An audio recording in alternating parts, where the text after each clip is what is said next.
I keep on loving you kung sadyang di ako ang sigaw at tibok ng puso. LSS stop! Hi guys! And in today's video, pag-uusapan nga natin ngayon ang tamang paggamit ng rejuvenating set ng Glow 190. And also, sasagutin natin yung mga common na tanong na nakikita natin sa comment section. And guys, sa mga hindi nakakaalam and hindi pa nakakapag-try, ito nga pala guys, tururong ang ating Glow 190. At ito, kung irarank lahat talaga ng nagamit ko ng rejuvenate, lahat na nagamit ko na rejuvenating set, ito talaga yung top 1 at sobrang paborito ko at love na love ko. I think guys, lahat naman tayo ay nakapag-try na and alam na natin yung tamang paggamit. Kasi minsan, syempre, sinusunod natin yung mga step by step na nakalagay dito sa likod. Pero I think may proper way talaga or technique na dapat natin gawin and sundin sa paggamit ng rejuvenating set. Hindi yung basta pahid ang pahid lang. And lahat ng rejuvenating set ay may kanya-kanyang toner, sunscreen, rejuvenating cream, and rejuvenating soap. But syempre, sobrang struggle talaga sa atin ang makahanap ng brand na hihiyang sa atin. And sobrang hirap din mag-risk when it comes to rejuvenating na gagamitin natin sa mukha natin. And hindi nyo na kailangan mag-risk manghula kung anong rejuvenating set ang gagamitin nyo kasi I assure you na sobrang ganda talaga guys ng ating Glow 190 rejuvenating set. Actually, may mga instruction naman na nakalagay sa likod pero i-share ko na rin sa inyo yung technique na ginawa ko para mas maging effective talaga siya. So yun guys, hinati-hati ko yung sabon. And sa first week ng paggamit ko, syempre nakalagay din naman sa likod ng box na twice mo ilalagay or i-apply yung toner natin and yung ating sunscreen yan, ina-apply natin siya sa umaga and ang ating rejuvenating cream naman sa gabi. So, pag naghihilamos, again, gagamitin nyo yung sabon, which is tong sabon na to talaga ay sobrang humiyang talaga sa akin. And then, yung toner, so ginagamit siya sa umaga. And then, sa gabi, yan, bago matulog. And mapapansin nyo guys, na within 3 days pa lang, nagpipil na yung balat nyo. So, yung first week talaga na yun is peeling talaga. As in, after 3 days, nagpeel siya. And, dire-diretso yung peeling niya. Pero hindi siya yung sobrang pagpipil na para ka na nagbabalat ahas. Micro-peeling naman siya. And, hindi siya totally mahapde. So, may mararamdaman kayo na konting hapde. Pero, yung hapde niya is hindi yung sobrang hapde na tipong mamumula na yung pisngi nyo. So, within that week, halos hindi din talaga ako naglalabas and hindi din talaga ako gumamit muna ng kahit na anong cosmetic sa mukha. As in, ginamit ko lang talaga yung ating rejuvenating set. And nung pa second week na guys, sobrang mild ko na lang maglagay ng toner. So, when we say mild, ang ginagawa ko nun, pag naglalagay ako sa bulak, hindi ko siya totally kinukuskos. Kasi masisira yung skin barrier nyo. So, kailangan yung gawin is parang nagpapump lang kayo ng cotton sa mukha nyo. Ganyan.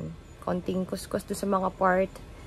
But doon sa mga area na may mga pimples. And yun nga, hindi ko siya totally kinukuskus yung bulak. As in, mild lang talaga na pag-a-apply. And yung iba din nagsabi na, doon sa second week nila, every other day na lang sila naglalagay ng toner nila. Or minsan, naglalagay sila ng toner sa, let's say, sa gabi, sa umaga, hindi. Or naglalagay sila ng toner sa Monday and then sa Tuesday, hindi. I think it depends talaga on your skin type. So, kailangan pakaramdaman nyo rin.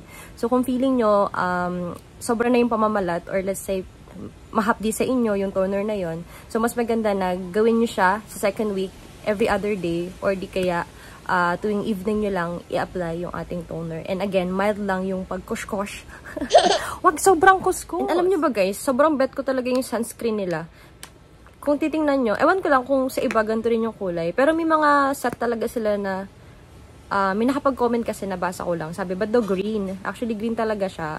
And sobrang ganda niya guys, pag nilagay sa mukha. As in, para kang Koreana glass skin effect. Ganon. And nag-list ako guys sa mga common na tanong na nakikita ko sa comment section. So, ang first na tanong na nilagay ko dito, ni-note ko talaga siya.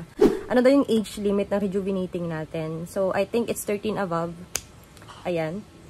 And is it safe for breastfeeding mom daw? I think yes, safe siya. Pero mas maganda guys na magtanong muna kayo sa inyong mga OB para sure. And sabi daw doon, ilang days daw bago mamalat. Usually talaga, lahat ng comment nakikita ko is within 3 days talaga. Makikita nyo na yung micro-peeling niya. And then ilang beses daw mag-toner. So yun guys, again, twice tayo magto-toner. But on the next week, paharamdaman nyo yung mukha nyo. So, kung feeling nyo, nag-a-adjust yung mukha nyo or medyo nag-hapdi-hapdi siya, ganyan. So, dapat may mga pahinga days tayo. Like, yun nga, every other day or di kaya tuwing evening lang kayo mag-apply ng toner. Sabi dito, normal po ba na namumula at medyo nasusunog yung part ng pimples tapos namamalat? Actually guys, yun talaga yung mangyayari dyan. May times talaga or day na parang namumula siya. And then, sa the next day, parang magda-dark siya ng konti and then mamamalat siya. Yun talaga guys, yun dapat mangyari kasi nga, tinutuyo niya yung pimples nyo. And it's normal. So, hayaan nyo lang guys. Basta pag mga ganong days, I think wag kayo sobrang mag-kuskus talaga ng toner sa mukha nyo. Pag nafe-feel nyo na siya na yung part ng pimples nyo is medyo namumula and then parang nakapansin nyo nagpapalit balat. So, good thing yun talaga. Kasi ibig sabihin, may effect talaga siya and natutuyo na yung mga dark areas or dark spots natin and yung pimples natin. Sabi daw doon, hindi ba kayo nag-break out? Hindi. Nag-breakdown lang. Ayun guys, other question, sabi dito, nakakatanggal ba ng force? Guys, nakakatanggal talaga siya ng force. Force? Bakit F? Pores. Nakakatanggal siya guys ng pores ng muka. As in, pag nagsalamin kayo or try nyo siyang tutukan ng flashlight, makikita nyo talaga yung parang glass effect niya. Lalo na guys, pag ina-apply nyo yung sunscreen niya, so sobrang addict ko talaga dun sa sunscreen nila. Kahit gabi nilalagay ko siya. Another question, gaano katagal gamitin ang Glow 190 Rejuve? Usually, sa mga rejuvenating, 1 to 2 months. Pero kung gusto mo talaga siyang i-maintain, para sa akin kung may gino-goal kayo sa mukha nyo, like, hindi nyo pa talaga totally na-achieve. Depende kasi yan kung ano yung pinagdadaanan ng inyong face. But usually talaga, sa mga rejuvenating, and dito sa ating rejuvenating 190, 2 months, nakikita ko din dun sa ibang mga nag-comment na 2 months, after 2 months, sobrang glowing na talaga as in wala na.